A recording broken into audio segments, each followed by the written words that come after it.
नमस्कार, सुप्रभात। स्वागत एक बार पुनः आप सभी का आपके पसंदीदा कार्यक्रम सब रंग में, जहां प्रतिदिन हम बहुत ही खूबसूरत, सुंदर बातें करते हैं। बातें ऐसी जो जीवनोपयोगी हैं, बातें ऐसी जो हमारा श्रृंगार करने वाली हैं, बातें ऐसी जो जीवन में बहुत काम आने वाली हैं। मित्रों, कहते हैं हरि अनंत, हरि कथा अनंता, अर्थात हरि और उनकी महिमा अनंत है। सागर को स्याही बना लो, जंगल को कलम बना लो, ये बात कही जाती है। ठीक इसी प्रकार इच्छाओं का भी मित्रों कोई अंत नहीं है। एक इच्छा पूरी होती है तो दूसरी तुरंत ही खड़ी हो जाती है। जिसका कच्चा मकान है वो पक्के मकान की कामना करता है। पक्का मकान बन गया, उसके बाद एक बड़े बंगलों की कामना करता है, एक बड़े महल की कामना करता है। साइकिल वाला स्कूटर, स्कूटर के बाद मोटरसाइकिल, उसके बाद फोर व्हीलर, उसमें भी आगे से आगे बढ़ता जाता है। तो इच्छाएं अनंत हैं मित्रों। एक पूरी हुई, दूसरी खड़ी हुई। इसीलिए कहा गया है कि संतोष बहुत बड़ा धन है। संतुष्ट रहते हुए जीवन में आगे बढ़ें तो जीवन का आनंद ले पाएंगे, जीवन खुशहाल होगा। और यही है आज का हमारा सुंदर सुवाक्य।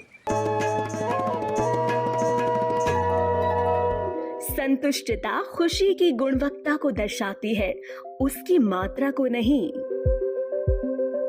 खुश रहना इंसान का प्राकृतिक स्वभाव है। हर एक दिल की ख्वाहिश है खुश रहना।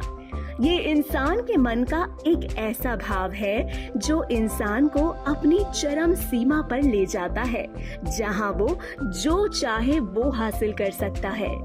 खुशमिजाज इंसान की छाप हर जगह और हर कर्म में दिखाई देती है, क्योंकि कर्म करते समय उसके चेहरे में एक प्रतिछवि दिखाई देती है जिसको संतुष्टता कहते हैं। वो मनुष्य कीमत नहीं पर गुणों को देखता है। कितना कितना छोड़ उसका मन वाह वाह के गीत गुनगुनाता है। खुशी की असली पहचान तो उसे है जो हिस्सा नहीं उसकी अहमियत देखता है, क्योंकि नाप तोल चीजों का किया जा सकता है पर इंसानी जज्बातों का नहीं।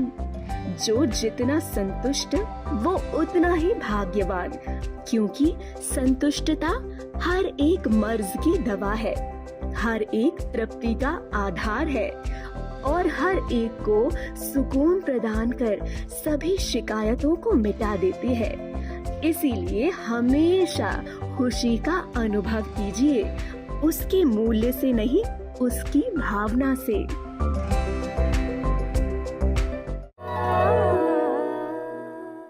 कई बार मित्रों मन में ही संतोष नहीं, लेकिन तन के स्वास्थ्य को लेकर के भी हम बड़े असंतुष्ट रहते हैं। छोटी सी चीज़ हुई और हम बहुत ज़्यादा परेशान हो जाते हैं। और कई ऐसे होते हैं जो बड़ी से बड़ी तकलीफ भी होती है, बीमारियां होती हैं, तो भी उसे हंसते खेलते हुए निकाल देते हैं।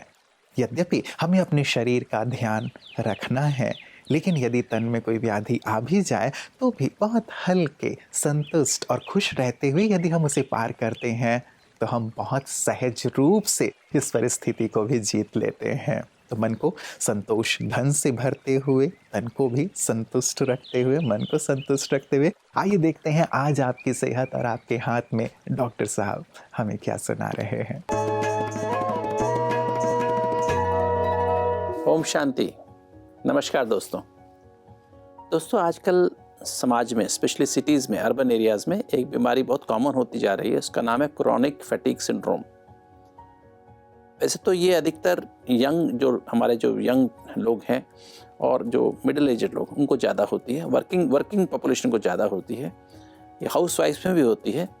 और इसका जो इसमें बेसिकली क्या होता है, एक अनएक्सप्लेन्ड फैटिग, थकावट रहती है, और जिसकी नींद करने के बाद भी इससे आपको आराम नहीं मिलता है।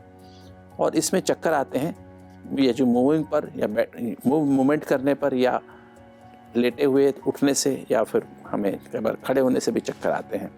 कई बार इसका कारण ब्लड प्रेशर भी लो हो जाता है, तो ऐसा भी हो सकता है। तो दोस्तों, ये जो तकलीफ़ है इसमें ये यूजुअली 6 महीने से अधिक लास्ट कर जाती है। इसका अभी तक कोई कारण पता नहीं है। एक्यूरेट कारण क्या है वो पता नहीं है, क्योंकि आज समाज में हाँ प्रेवलेंस इसकी बढ़ती जा रही है। तो दोस्तों अगर इससे आप बचना चाहते हैं तो अपने अंदर एक बायोलॉजिकल क्लॉक है, उसके अनुसार अपना जीवन जिए। उसमें सोने का समय है, 10 बजे सो जाइए, 4 बजे उठ जाइए, मेडिटेशन करिए, प्लानिंग करिए, वॉकिंग करिए डेली।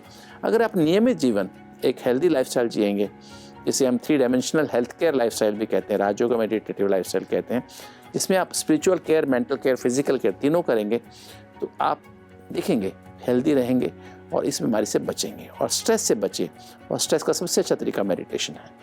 तो दोस्तों क्रॉनिक फैटिग सिंड्रोम, ये तकलीफ तो और बढ़ रही है, किंतु इसके जो कारण है वो मॉडर्न क्या कहते हैं इसको, मॉडर्न हम जो डेडलाइन स्ट्रेस इंड्यूस्ड लाइफस्टाइल है, या कहें प्रेशर बेस्ड लाइफस्टाइल है, इसको नेचुरल लाइफस्टाइल आप अगर लीड करेंगे तो इस बीमारी से बच सकेंगे।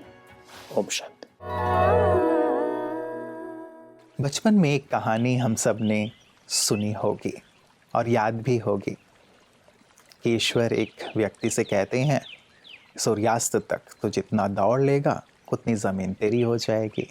क्योंकि वो व्यक्ति बहुत ही ज़्यादा लोभी होता है, दौड़ता जाता है, भले वो बहुत थक गया होता है तो भी लगता है कि मैं सूर्यास्त से पहले जितना दौड़ लूँगा उतनी ज़मीन मेरी हो जाएगी। थक के चूर हो गया होता है, फिर भी दौड़ता रहता है। सूर्यास्त होते होते वो गिर पड़ता है और उसकी मृत्यु हो जाती है। यद्यपि उसने बहुत गज ज़मीन नाप ली होती है, लेकिन फाइनली उसके काम 3 पैर पृथ्वी ही आती है। और यही मित्रों जीवन का सत्य है। पेट को कितना चाहिए?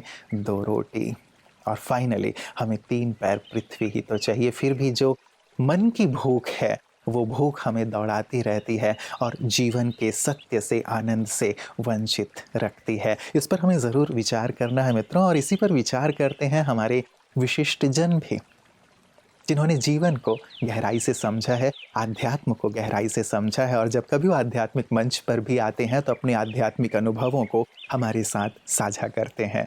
आइए देखते हैं कि आज विशिष्ट जन की विशिष्ट बातें में कौन हमारे साथ हैं।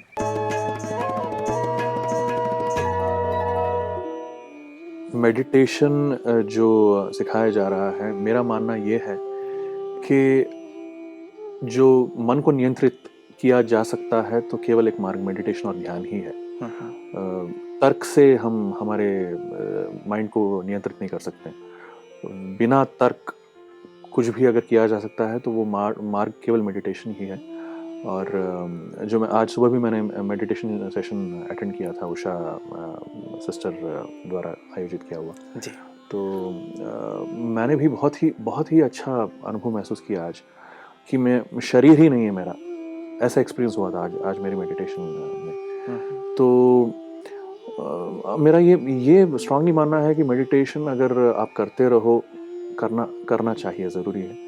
वैसे मुझे भी ये आदत बनानी पड़ेगी, सिर्फ क्योंकि सबसे पहले अगर हम कर रहे हैं रेगुलरली तो डेफिनेटली धीरे after quite a period of time एक ऐसा चेंज अपने आप में देखेंगे जो सडनली हमें भी पता नहीं चलेगा, अरे अपने आप मुझ में ऐसा चेंज आ गया है। Meditation is a strong tool which can transform people. तो हिंदी में एक गाना जो बहुत प्रचलित हुआ है, वो एक गाना कल भी गाया था मैंने कल्चरल फंक्शन में। जी। तो वो गाना गा के सुना था। फरिश्ते हैं हम, बहुत दूर है अपना घर, आए थे धरती पर अब लौट रहे हैं उधर। फरिश्ते हैं हम, बहुत दूर है अपना घर, आए थे धरती पर अब लौट रहे हैं उधर। फरिश्ते हैं हम।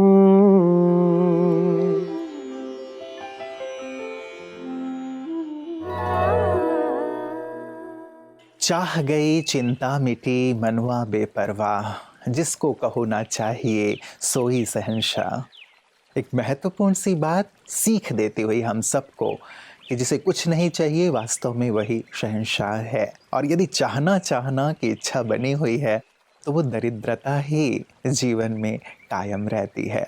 संतोष कैसे जीवन में आए, यही ब्रह्मा कुमारियाँ सभी को सिखा रही हैं मेडिटेशन के माध्यम से। मित्रों, इंटरनेशनल योगा डे अब नज़दीक आता जा रहा है और इसी के निमित्त आयुष मंत्रालय, ब्रह्मा कुमारीज और विभिन्न संगठनों ने मिलकर एक बहुत ही सुंदर कार्यक्रम हैदराबाद में किया, जिसका उद्घाटन जी किशन रेड्डी जी ने और अन्य गणमान्य लोगों ने किया। ब्रह्मा कुमारी संस्था के प्रतिनिधि भी उसमें शरीक थे। आइए देखते हैं इस सुंदर कार्यक्रम की एक झलक। हैदराबाद में 27 मई को आयुष मुख्यालय भारत सरकार और कई योग और आध्यात्मिक संगठनों के सहयोग से योग उत्सव 2022 का आयोजन किया गया। ये आयोजन 21 जून अंतर्राष्ट्रीय योग दिवस के पहले 25 दिनों की उल्टी गिनती के रूप में हैदराबाद के मध्य क्षेत्र में एलबी स्टेडियम में किया गया। सुबह 6 बजे से सुबह 8 बजे तक आयोजित इस विशाल कार्यक्रम में हजारों प्रतिभागियों ने हिस्सा लिया। इस आयोजन में ब्रह्मा कुमारियों को प्रमुखता दी गई। योगासन और ध्यान करने के लिए लगभग 1000 बीके बहनों और भाइयों ने कार्यक्रम में भाग लिया।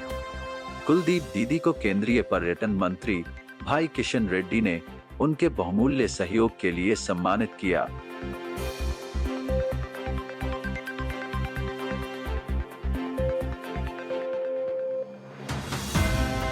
कार्यक्रम में तेलंगाना के माननीय राज्यपाल डॉक्टर तमिलसाई सुंदरराजन, केंद्रीय पर्यटन और संस्कृति मंत्री माननीय जी किशन रेड्डी, केंद्रीय आयुष और महिला मंत्री माननीय डॉक्टर मुंजपारा महेंद्र भाई कालू भाई, आयुष मंत्रालय संयुक्त सचिव श्रीमती कविता गर्ग समेत कई फिल्मी सितारों और खेल जगत की हस्तियों ने भी भाग लिया।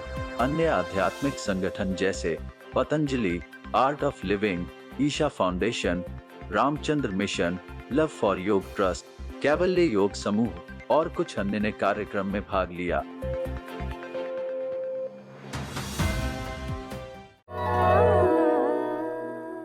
मित्रों, आज प्रारंभ से ही हम संतोष रूपी धन की चर्चा कर रहे हैं, जो बहुत ही महत्वपूर्ण गुण है, मूल्यवान संपदा है हमारे जीवन की। कवि ने बहुत सुंदर सी बात कही है, गोधन गजधन बाजी धन और रतन धन खान, जब आवे संतोष धन सब धन धूरी समान। सचमुच जब संतोष रूपी धन है तो बाकी के सारे धन हमारे लिए धूल के समान हो जाते हैं। लेकिन ये तभी प्रतीत होता है जब आध्यात्म हमारे जीवन में होता है, जब सत्य का प्रकाश हमारे जीवन में होता है, जब हम जानते हैं कि धन केवल साधन है, माध्यम है, वास्तव में जीवन का सुख और आनंद तो कुछ और है, कहीं और है। एक व्यक्ति ने बहुत सुंदर सी बात कही थी कि यदि सूर्य की तरफ मुख कर लोगे तो परछाई, जो धन संपदा है, ऐश्वर्य है, तुम्हारे पीछे पीछे चलेंगे। लेकिन यदि सूर्य को पीठ कर दोगे और इस परछाई के पीछे भागते रहोगे तो वो कतई प्राप्त नहीं होगा। आध्यात्म सूर्य की ओर देखना है, अपना मुख करना है, और जब हम उसकी ओर देखते हैं, उसकी ओर चलते हैं तो सचमुच सारी धन संपदा, सारी ही जो बातें हैं हमारे पीछे पीछे चल पड़ती हैं। इसका भी सुंदर अनुभव मित्रों हम अपने जीवन में अवश्य करें। तो आज संतोष पर बहुत गहराई से विचार कीजिएगा और इस धन से अपने जीवन को सजाइएगा, संवारिएगा। बहुत सारी शुभकामनाओं के साथ और इस वायदे के साथ कि कल पुनः आप सबसे मुलाकात होगी। दीजिए इजाज़त। नमस्कार। ओम शांति।